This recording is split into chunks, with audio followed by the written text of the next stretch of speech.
鳥よりも速く、力はトラックよりも強く、7つの海だって人泳ぎ。あれを見ろ、セーラー服だ。ブルマよ、スクミズだ。いや、ムスメットだ。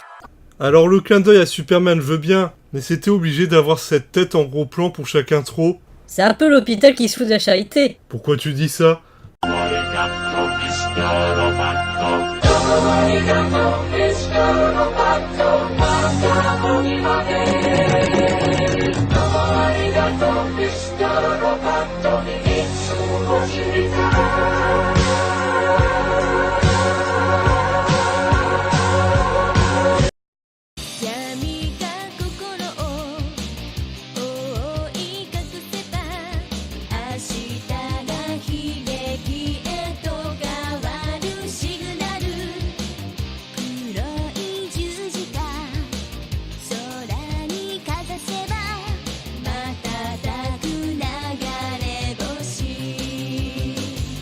Bon, en voyant cette jaquette, il est évident qu'il fallait pas s'attendre à un chef-d'œuvre. Mais je m'attendais à quelque chose qui soit au moins assez débile pour être distrayant.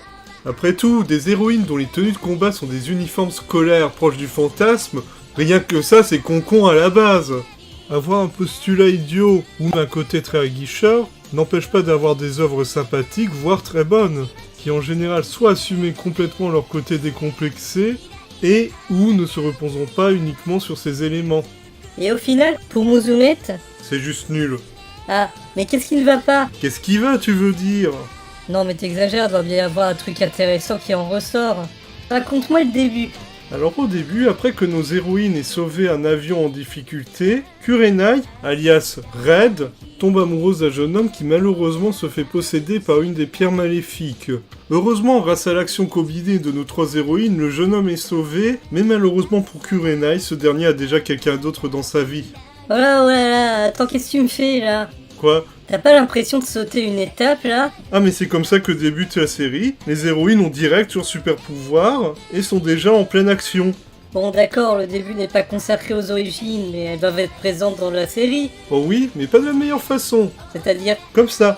アニメをご覧の皆様に解説しよう。メット、すなわちメテオエマージェンシーチームとは、不思議なパワーを秘めた流星を回収し、その能力を平和利用することを旨とした秘密組織なのである。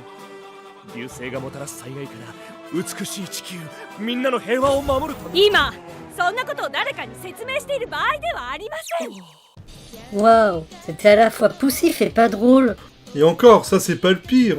À chaque fois qu'il s'agira d'expliquer le background, ce sera via des dialogues, balancés comme si tout le monde était au courant de ce qui s'était passé auparavant.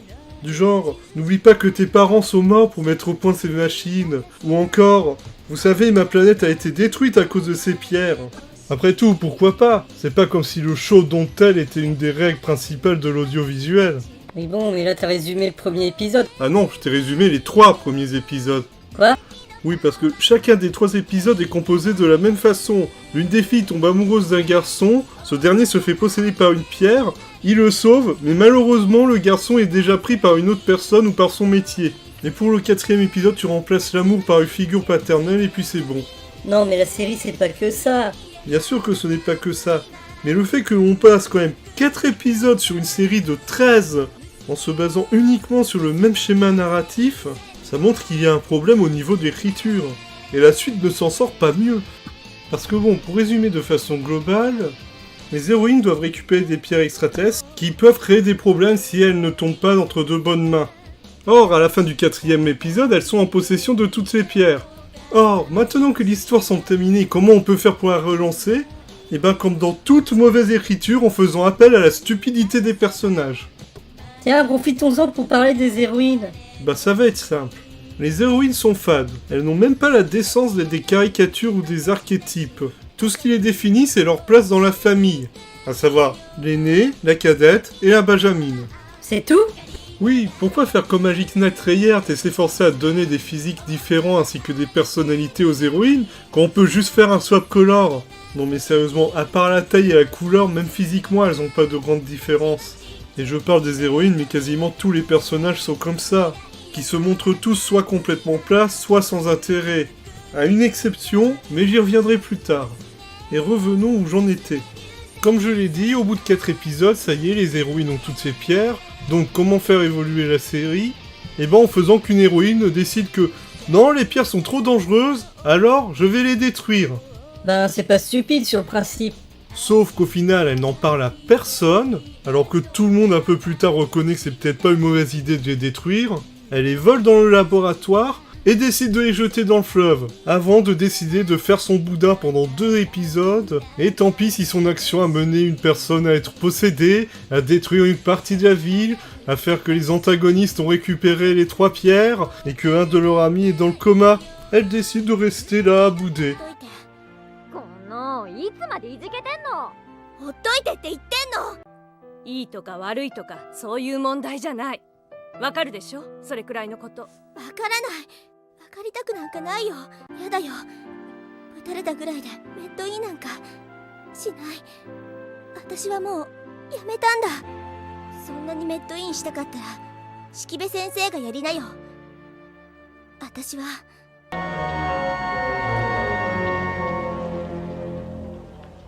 Quelle emmerdeuse.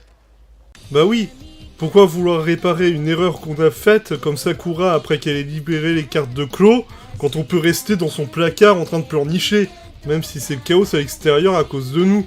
Mais ne craignez rien, elle remettra son casque et tout sera pardonné. Bon, je ne vais pas résumer toute la série, mais je crois que vous avez compris.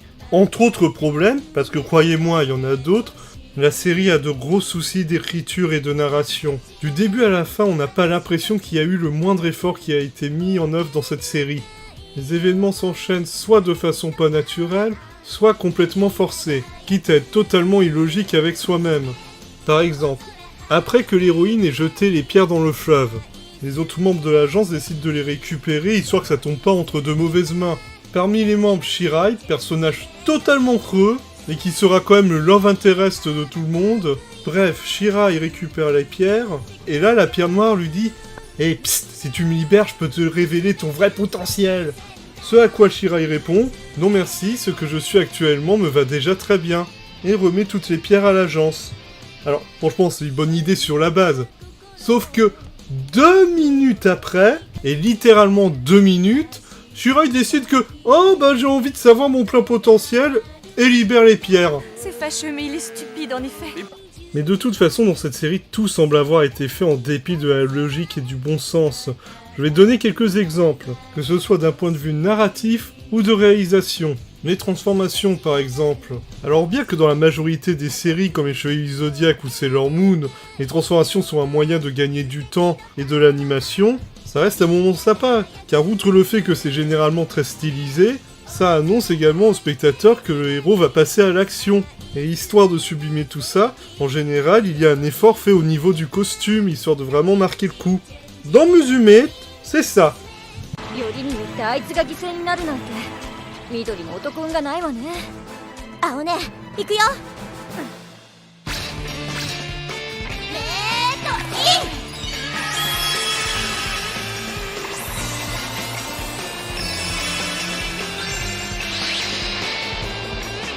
娘レッド。娘ブルー。 Attends, c'est tout? Oui, Juste des gants et des bottes? oui. Par contre, les méchantes, elles ont des vrais costumes. Ok. D'ailleurs, n'importe qui peut porter le casque et se transformer. Ils le font même 2 fois dans la série quand l'autre décide de bouder. Attends, n'importe qui peut se transformer? Oui? Mais alors pourquoi ils ont insisté pour que ce soit elle qui porte le casque? Ah, ça, j'en sais rien. C'est pas comme Sailor Moon où c'est une histoire de réincarnation et de destinée. Là, à part le côté t'es de la famille, y a rien qui justifie à ce que ce soit elle qui porte le casque. Tiens, tu connais Ultraman? Oui, j'en ai un peu entendu parler. Et bah dans cette série, les auteurs ont eu l'idée de faire que Ultraman avait un point faible. En effet, quand il se transforme en homme géant, et ben il n'a qu'à 3 à 5 minutes pour pouvoir battre l'ennemi, après quoi il redevient normal. Bref, pour faire simple, on fout un handicap au héros pour monter un peu le suspense. Dans Musume, c'est les méchantes qui ont cet handicap. Au bout de 15 minutes, elles perdent leur pouvoir. Et on se rend vite compte que ce choix scénaristique est vraiment fait pour que les héroïnes puissent s'en sortir, vu que les méchantes sont censées être 10 fois plus puissantes qu'elles. De toute façon, j'ai l'impression qu'il n'y avait aucune réelle direction quand a été fait cet anime. Dans un des anciens épisodes, on a droit à un flashback où on voit le père des héroïnes. Et quelques épisodes plus tard, dans un autre flashback, on voit encore le père des héroïnes, Mais là, son visage est caché pour faire genre « Ah ah, vous demandez à quoi il doit ressembler ?» Bah non, on le sait déjà. Et il y a des moments où il y a vraiment de quoi gueuler. Comme là où l'antagoniste a tout le temps pour détruire le casque de l'héroïne, mais ne le fait pas, alors que c'est son but premier. Je jure que j'ai hurlé intérieurement en voyant ça tellement c'était con. You はすっかりチキンガールにチェンジね。チキンのメットはノーニーズ。メットを見に来れば。白井先生、サプライズ。ミスターヤマトのリクエストは盗メットをデリートしてメテオをゲットすることなのよ。 Là, il est là, bon sang de bonsoir, tu l'as vu. Alors détruis ce casque qu'on en finisse. そんな。グッバイヒーニューガール。デリートもできないチキンにはもうノーインタレスティングよ。 Oh et puis zut. Et ne parlons pas de l'opening qui te promet entre autres un robot géant. Y a pas de robot géant? Non, il y a juste la tête d'un robot géant. Oh. Et le baiser entre l'héroïne et sa rivale dans le générique de fin. Là aussi, c'est un gros pipotage. Mais... Tiens, parlant des méchantes, je récapitule. Elles ont de vraies transformations, elles ont un handicap de super-héros, elles ont un vrai design entre elles qui permet de différencier et qui n'est pas juste un swap color. Est-ce que vous vous rendez compte que ce sont des meilleurs persos que les héroïnes? Alors que ce soit clair, dans n'importe quelle autre série, ce serait le cliché type des filles riches qui prennent tout le monde de haut. Seulement dans cette série, rien que le fait que le personnage ait un caractère, qu'importe qu'il soit cliché, c'est déjà un exploit en soi. Et ça s'arrête pas là, parce que figurez-vous qu'elles ont leur propre épisode dédié. Oui, en plein milieu de la série, après avoir vaincu les héroïnes, le générique change et pendant un ou deux épisodes, c'est elles qu'on suit. Épisode où l'on apprend où ce sont loin d'être juste des filles de riches, vu qu'elles gèrent elles-mêmes de grosses entreprises, et sont même carrément toutes les trois présidents du conseil de l'entreprise familiale, ce qui n'est pas rien à leur âge, et où elles se mettent à se devenir des super-héroïnes parce qu'elles se rendent compte que c'est très gratifiant d'aider les autres.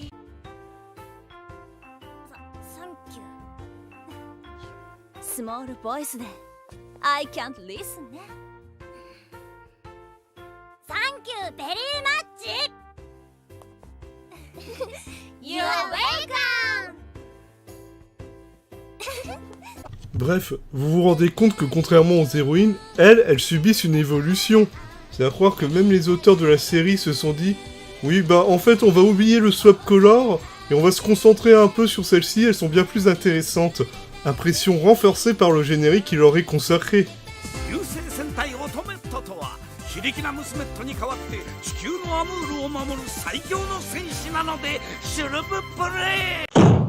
Oula, c'est assez violent.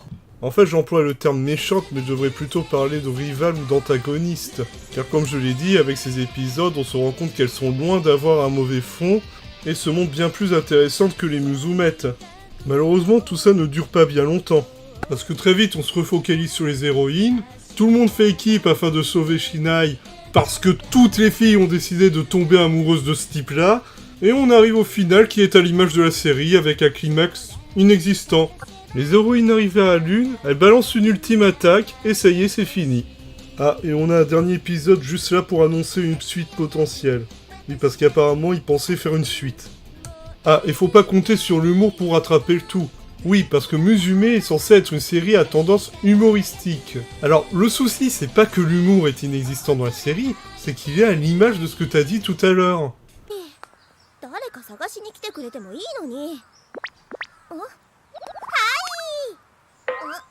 でしししお嬢ちゃん CD 買ってくんない？いらない。ま Waouh, c'était à la fois poussif et pas drôle. Voilà, c'est poussif. Mal placé et mal rythmé, les gags ne m'ont jamais fait mouche. C'est simple, à chaque fois qu'il y avait un gag, j'avais l'impression qu'il était juste placé là, comme ça, sans recherche de mise en scène ou de narration. Et inutile de dire que techniquement, ça remonte pas le niveau. Dans le meilleur des cas, c'est basique, et le dessin est irrégulier. Et la partie sonore, c'est pas mieux. Outre le fait d'avoir des moments comme celui-là, où le personnage ouvre la bouche sans dire un mot « et non, ce n'est pas un effet de style », et ben on a aussi le cas du professeur. Alors, je ne sais pas si c'est une volonté artistique, ou si c'est juste une grosse économie d'animation feignante, Mais ce personnage n'ouvre presque jamais la bouche quand il parle. Et c'est même pas fait de façon discrète et intelligente comme dans Evangelion avec Gendo Ikari qui parle devant ses mains. Non, on le voit parler, il répond aux gens, mais il n'ouvre pas la bouche. 隊長聞いてます？まあ分かってるよ。そうだ頑張れ。もどき昼間お前と出かけた先で何かあったのか。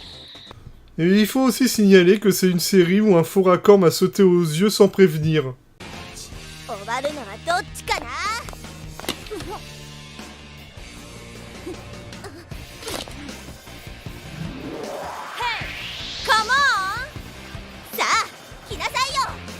？Là, je vous jure, je n'ai pas fait de coupure, on passe vraiment de l'école à la mer sans transition. Attends, t'as pas parlé du RVB et du CMJN?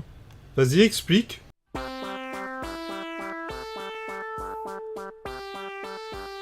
Eh ben les héroïnes sont de couleur rouge, verte et bleue, qui sont les 3 couleurs de base utilisées dans tout ce qui est écran et informatique. Tandis que les antagonistes, elles, sont en cyan, magenta, jaune et noir, qui sont les couleurs de base utilisées dans l'imprimerie. Oui, et alors? Je sais pas, c'est le seul truc un tant soit peu intéressant que j'ai trouvé. Ah ça, je t'avais prévenu. C'est une série qui au final n'a vraiment rien d'intéressant et pratiquement que des défauts. Et il ne faut pas compter sur un aspect nanar pour se divertir. Non, soit vous vous ennuierez devant la platitude de l'ensemble, soit vous vous énerverez devant les défauts d'écriture. Et dites-vous bien que pour faire cette chronique, j'ai dû me remater plusieurs fois cette série afin de choisir les extraits, et vous devinerez peut-être que faire cette critique n'a pas été une partie de plaisir. Mais pourquoi t'as décidé de parler d'une série aussi mauvaise? Ben pour 2 raisons. Et la première, c'est justement parce que c'est une mauvaise série. Quand j'ai fait Animé Connu, c'est évidemment parce que j'estimais qu'il y avait beaucoup trop d'animés qui n'étaient pas assez mis en avant, voire qui n'étaient jamais cités. Et j'ai toujours trouvé ça dommage. Parce que parmi ces séries, on avait du bon, du très bon, du sympathique, du moyen et du mauvais. Et même si j'ai largement préférence à parler des séries qui m'ont plu, parler de celles qui m'ont déplu est tout aussi important à mes yeux. Ne serait-ce qu'afin que les gens se fassent une idée de ce qui les attendent. Parce que oui, c'est pas parce qu'on n'en parle pas qu'ils ont forcément disparu de la circulation. Ça n'empêchera pas quelqu'un qui, comme moi, juste par grosse curiosité, pourrait décider d'acheter pour voir de quoi il en retourne. Mais aussi, parler de mauvaises séries est intéressant et important parce que ça permet de voir et de se rappeler pourquoi on aime et apprécie les autres séries. Voilà pourquoi il n'est pas vain de parler d'une mauvaise œuvre. Oui, je comprends. Ceci dit, j'estime qu'on s'est quand même assez attardé dessus, donc, sur ce... C'est un peu brutal comme conclusion. Si tu veux continuer, tu le fais tout seul. Donc, sur ce...